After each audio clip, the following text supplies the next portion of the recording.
কি অবস্থা কৃষ্ণা? এই তো ভালো। কেমন এনজয় করতেছেন? মেলাটা একটু দেখাও। আজকে প্রচুর মানুষের সমাগম হয়েছে, আগামীকাল আরো হবে। আগামীকাল তো মনে হয় পা ফেলানোর জায়গা হবে না। গতকাল এসেছিলাম, গতকাল আমরা চলে গেছিলাম, বেশিক্ষণ দেরি করিনি, 9টার দিকে এসেছিলাম। আর আজকে এসেছি সন্ধ্যার আগে। আমরা একটু জিরাচ্ছি, গোটা মেলাটা উপভোগ করলাম, কীর্তন শুনলাম, এখন চলে এসেছি। কি ব্যাপার, কেমন লাগলো? খুব ভালো। আর তোমাদের সাথে আসতে পেরে তো আমার আরো বেশি ভালো লাগছে। আর ঐশমনি কি করছো?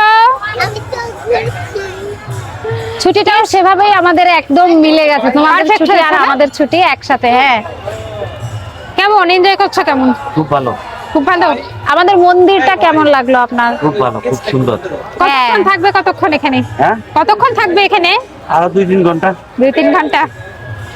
আজকে একটু মানে নিরিবিলি এখানে একটু বসে থাকা যাচ্ছে, কালকে তো এখানে জায়গাই হ্যাঁ, পাওয়া যাবে কালকে না। এখানে আর হ্যাঁ, বসার মতো কালকে অবস্থা নবমী থাকবে লেগে না। যাবে। আর নবমী হলে এখানে নবমীর পূজা হয়, হ্যাঁ। সবাই এখানে আসে, যার যার মানত আছে সে করে। তো সবকিছু এনজয় করছি।